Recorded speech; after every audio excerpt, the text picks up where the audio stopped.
How long can I ramble on about CA or superglue? Let's find out.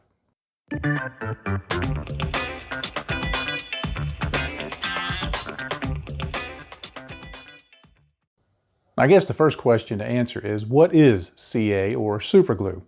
According to Wikipedia, cyanoacrylates are a family of strong, fast-acting adhesives with industrial, medical, and household uses. They're derived from ethyl cyanoacrylate and related esters. The cyanoacrylate group is a monomer rapidly polymerizing in the presence of water to form long, strong chains. They have some minor toxicity. Okay, thank you, Announcer John. That's what CA is. How you like that announcer voice, huh? It's pretty cool. I only had to read that like 9 times to get it right. Now, for the video, I'm going to try and remember just to use the term CA. A lot of people call it superglue.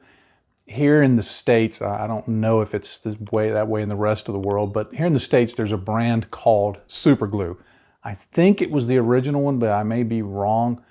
But it's a brand name, but we've kind of genericized it to where anything that's CA, we tend to call superglue or CA. But there's other brands. There's Crazy Glue, there's Gorilla Glue, there's so many brands I couldn't name them all. But if I do use the term superglue in this video, it's going to be in the generic sense, not the brand sense. CA glue generally comes in various viscosities.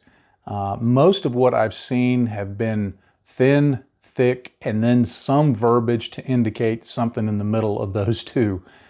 For modeling purposes, at least my purposes, I generally stick to keeping the thin and the thick on hand, because if I need something that's a little in the middle, I can just mix the two together to get exactly what I want. Now, for the purpose of this video, I'm going to focus on 3 principal uses of CA. And the first one, of course, is going to be the one that we all think about primarily, I would assume, and that's gluing things together. CA will glue just about anything we use in modeling together. The only thing that I've ever seen that it seems to be not so good at is those polycaps that often come in models. If you try to glue those into place, they seem to be fairly resistant to CA glue. Maybe if you put enough, it might hold it in place, but generally those haven't worked real well for me. But for plastic to plastic bonds, resin to plastic, resin to resin, metal to plastic or resin, metal to metal, all of those things, CA works really well. It can be used for gluing some wood things on, but it's generally got to be very smooth and sealed up pretty well. Otherwise, the glue just kind of absorbs up into the wood, and it can be a little difficult to get that bonded. Now, another fairly common use for CA is to fill gaps in models. It's generally not used for contouring. At least I don't use it for that. I tend to go with putties and things like that for contouring. But sometimes there are cracks and gaps when you try to put 2 parts together that, while traditional modeling fillers would work just fine, the benefit, of course, of CA is you can fill that gap, get it sanded, and get everything done in about 10 minutes and keep moving on with the project. You don't have to wait for the fillers like you would if you were using modeling fillers to dry and to cure, and you generally don't have the problem with ghost seams that you often do with many fillers. So it's a great filler to use in a lot of situations. Now, in a few limited cases, I have used CA glue to add small details to models. This is especially true when I'm building Warhammer stuff and I sand away, maybe in filling a gap or a seam, I sand away some bolt detail, some rivet detail. Putting a drop of super glue on the model can be a really great way to restore some rivet detail, and it's real easy to do. So keep that in mind the next time you need to put a rivet or some other small detail like that on your model. Now, in addition to CA glue, there's 2 other very common products that I like to have on hand, and I'd recommend that you have in your toolkit. One is generically called Super Glue Accelerator. It may go by different brand names. You may use a different name for it, but it's basically a substance that when you put it on the super glue, it's going to speed up the drying time greatly. Yes, super glue dries really quick, but sometimes you want it to set instantly. So having some accelerator on hand can really help when you're trying to get those parts glued in place. Another product that I find really helpful is CA debonder. And this basically is something that dissolves CA glue. It can be great for cleaning up after you've glued parts together. You'll be able to let the glue stay intact where you want it, but any that has gotten outside of the area that you want it can be cleaned up, and so it'll give a nice, neat appearance to the model. Now, there are plenty of benefits to using CA glue. The most obvious is the speed with which it dries. That's what it's famous for. It just needs some heat and some pressure to get activated, and it usually dries within about 30 seconds, at least to the point that it'll hold something in place. And if you add some super glue accelerator to it, then that's going to speed up the process even more. Another benefit is it generally provides a very durable bond. It's pretty strong stuff, and for most of our modeling uses, it's going to provide the strength to hold parts together. Another strength that it has is that it can be easily sanded. This is why it's great as a filler. I generally recommend wet sanding when you're sanding CA glue, but it's not too difficult to sand, and it leaves a very smooth finish when you get it sanded smooth.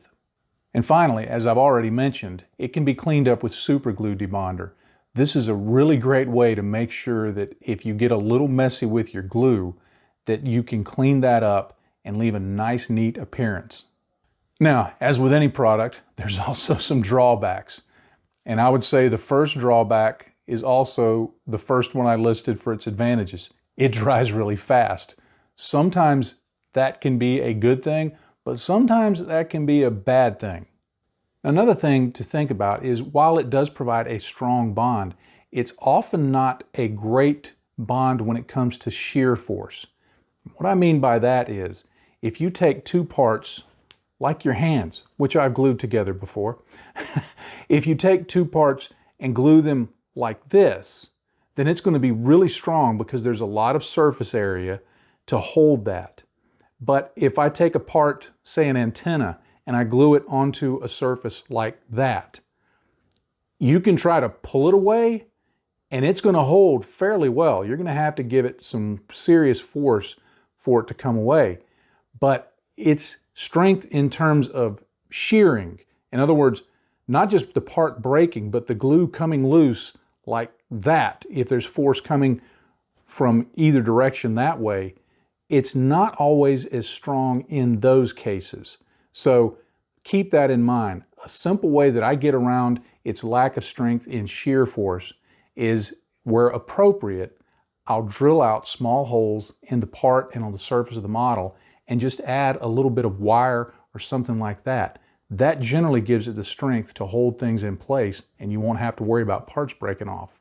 Another drawback is I have seen that sometimes, and I'm thinking it's probably just some brands, but I may be wrong, can become brittle over time. And while if a model is just sitting on a shelf, that's usually not a problem. If it's going to be something that you're going to be moving a lot or articulating or handling a lot, such as Gunpla or a Warhammer gaming piece or something like that, sometimes that process of it becoming brittle may create problems down the road. Now, this next one I don't know is so much of a drawback, but it's certainly something you need to consider when using CA glue. Unlike our traditional plastic model glues, CA doesn't melt anything and bind it together. You know, if you're using something like Tamiya extra thin cement and you take one part and you join it to the other part and you run a little bit of glue in there, you can push those parts together and you'll see plastic extrude up from it. The glue actually melts the plastic and bonds it together so that it basically becomes one single piece of plastic. CA glue doesn't do that. It's really just sticking two things together. Yeah, it's a super strong bond, but in sticking two things together, it means there's still a gap there. There's still a crack. That can become a problem if you're let's say you've built a resin aircraft model, and I say this from experience. If you build a resin aircraft model and you're having to do some sanding or something like that, and you start bearing down on it in just the wrong way, I've actually had an entire fuselage just split wide open. After I've painted the model, I'm weathering it and doing all those things, and maybe I'm just, in this particular case, I was holding the model, and I happened to be using Q-tips and was cleaning off some oils and stuff, and I pushed just the right amount in just the wrong place, and there was a loud pop, and the model just essentially split in two. That gets back to that shear force thing that I talked about. So it can be something that doesn't provide the best type of glue in all situations. Now, if you've never used CA glue, you'll find out it can be messy. It can get everywhere. I remember one time I was using some CA glue to glue on some very small photo etch parts, and at the end of the session, I lost one of the parts. I just couldn't find it. I knew I'd had it. I had tweezer pulted it away, and when I went to look for it, I couldn't find it. A couple hours later, I happened to be going into our bathroom, and I looked in the mirror, and there's a shiny thing right up here. It had tweezer pulted up onto my head, so and had stuck. So the glue can get everywhere. It can get on parts that you intend to. It can get on parts that you don't intend to. When things go flying, they will stick where they land. So it can be quite messy. A real simple way to make sure the tip of your glue bottle stays clean after you finish using it is first wipe off any excess around the top of the lid. And then what I like to do is just give it several good taps on the table. And what that's going to do is any glue that's still up in here, that's going to start flowing down that way. And then I just let it sit, just like that, for 2 or 3 minutes, and the glue will flow back down inside. And then I can put my lid on, and it's going to be much cleaner than if I just stick it on right after it's done. It's not going to dry out if you do that. If you do have problems with the glue drying in the nozzle, just take a needle and put it in a pen vise like this, and just use it to pop it open the next time you need to use it. Now at this point, I need to warn you about Murphy's Law of CA glue. Murphy's Law of CA glue states that glue will always dry indirectly proportional to the speed at which you want it to dry. What I mean by that is if you want something to dry really, really fast, it won't dry. It won't dry at all. You can leave it there for 10 minutes and come back and move it around and it'll just come right off. If you want to have a little bit of working time, it sets instantly. I don't know how they make it that way, but every brand I've ever used in every situation, Murphy's Law of CA glue always applies. And the caveat to it is if you add accelerator, it will also act in exactly the opposite way that you really want it to. Now, here's some tips on just basic application. First, when I'm working with CA, I generally tend to use the thick glue most often, and I apply it to just a black kitchen tile that I have, a ceramic tile. And there's no special reason for the color, but if you do use this method, you do want to get a smooth tile, not one that has a textured finish, because you can put a blob of CA glue on there, and if you're not smearing it around, it'll sit for a long time. I've actually had some glues sit there for 24 hours and still be somewhat gummy. So when it's just sitting there untouched, it can take, in a very dry environment, it can take a long time to dry. But by having it on that smooth tile like that, you can work with it. You can use a piece of wire to apply it or a toothpick, which are my two favorite methods for doing it. And it allows you to put the glue exactly where you want it. I rarely, if ever, apply the glue directly from the bottle to the model. There's just too many chances for that to go wrong. But using something like a wire or a toothpick, I've even seen people use old beat up brushes. That can be the way that'll make sure you get it exactly where you want it and in the quantities that you want it. And the great thing about using that smooth tile, when it's all done, you can take your hobby knife and just clean it off once it's dried up. It'll just come right off of that. As a filler, I prefer thick CA glue. It's just easier to apply.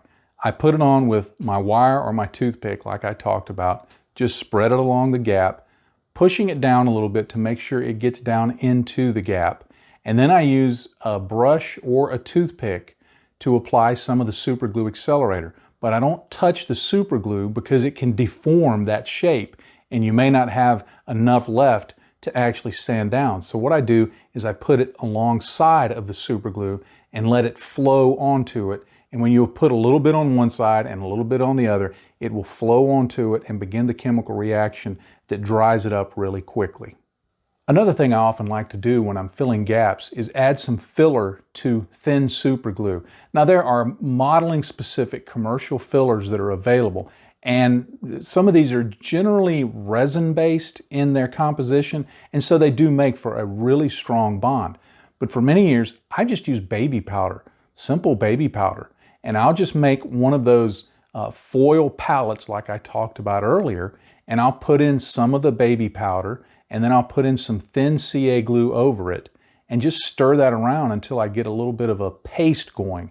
And then I can take that toothpick or that wire that I'm using for application and put it into the gap, and it dries slow enough that you can form it where you want it. You can spread it along where you want it and get it into, it's like any other modeling paste at that point. Get it into place and then let it dry. You can let it dry on its own because it will dry fairly quickly, or you can hit it with some accelerator. And then once it's dry, you can just sand that down like you would any other putty. But it gives a very durable, very smooth, very, very flat result. And you generally won't get the ghost seams like you often get after time with many modeling specific putties. I guess you'd call this segment the random thoughts segment, just some things that I noted in my notes here about using CA glue that some are good, some are bad, some are just helpful to know. Some companies do produce CA glue that has color to it. I have some that is black, and that's really handy when you're gluing parts together and you need to clean it up because you can see exactly where the glue is. So if you can find some colored CA glue, grab some. It's a handy little tool to have in the toolbox. Now CA glue does have a life, and by that I don't mean that it dresses up for 70s night and heads down to the disco, but although that would be kind of cool, wouldn't it? But anyway, it will after a while not be viable. Generally what I've read by manufacturers is after about 1 year, it's just not going to work as well, and I've found that in my own use. So when I see that a glue is just starting to take a long time to set, or it's getting even more sticky than it should be, especially in the case of thick CA glue, then I just go ahead and get another bottle. Even if there's some left in the old one, I don't try and, it's like with paint. I'll try and keep paint going for a while. CA glue, when it's given up the ghost, so to speak, it's done. You got to replace it. As with plastic glue, it's best to remove paint and primer and anything else when you're gluing two parts together.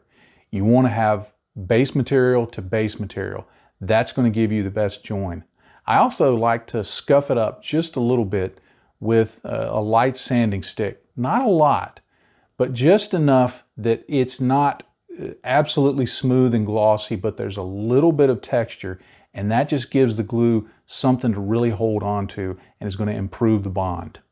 Now earlier I'd mentioned using debonder, and that stuff works great for cleanup. It gives you a really neat appearance after you've removed the excess super glue, but it will melt paint and primer and just about anything else in a heartbeat.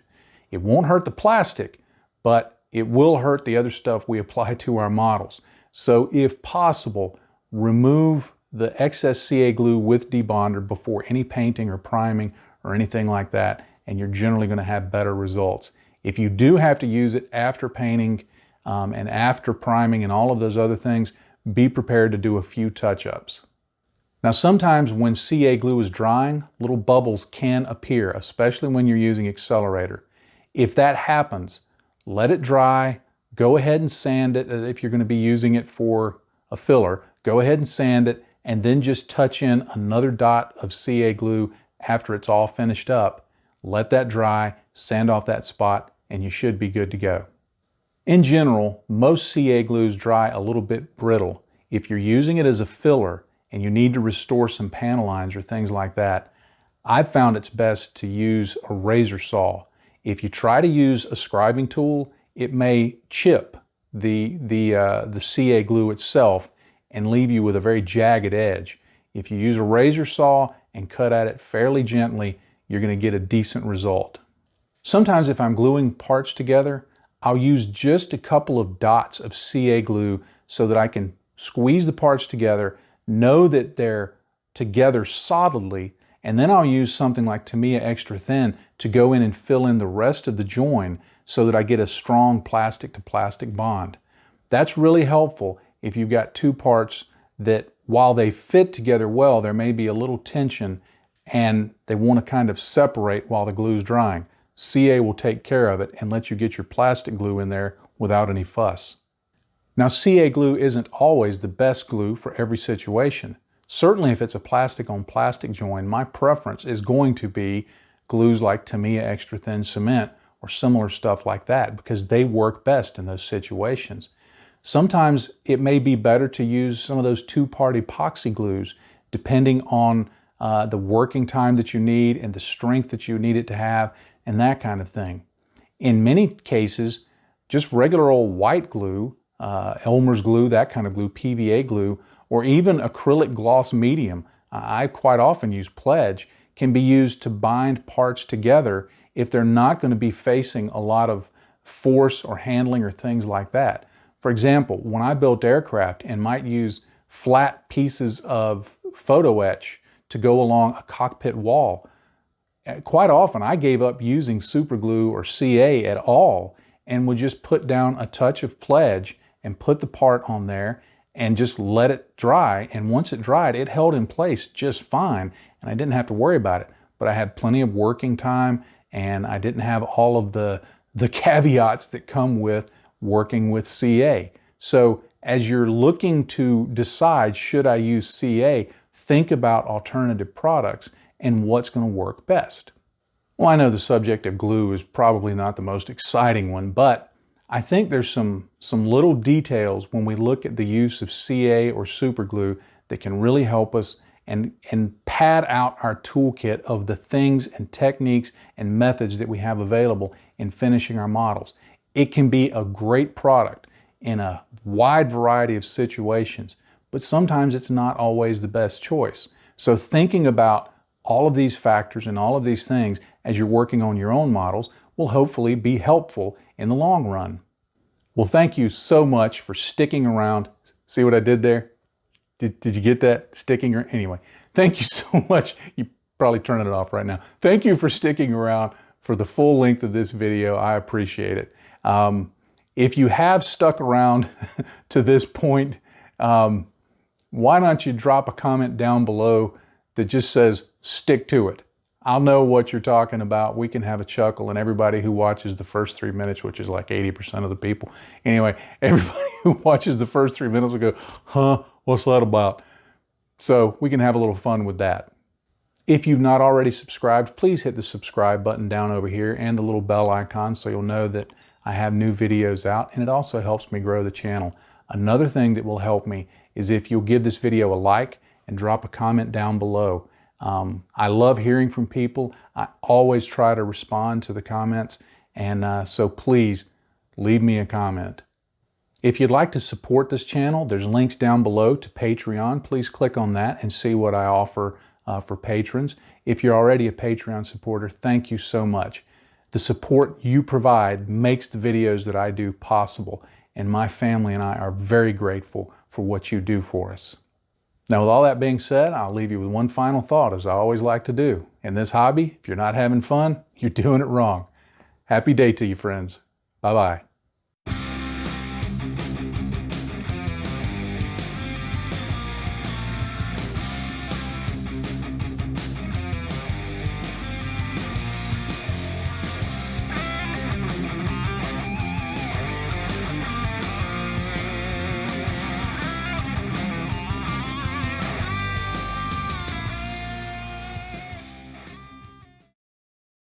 They are derived from ethyl silates.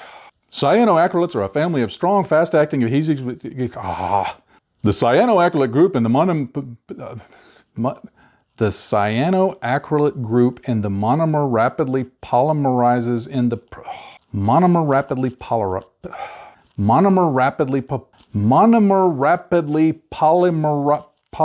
polymer. I'm never going to be able to say this. Monomer rapidly polymerizes.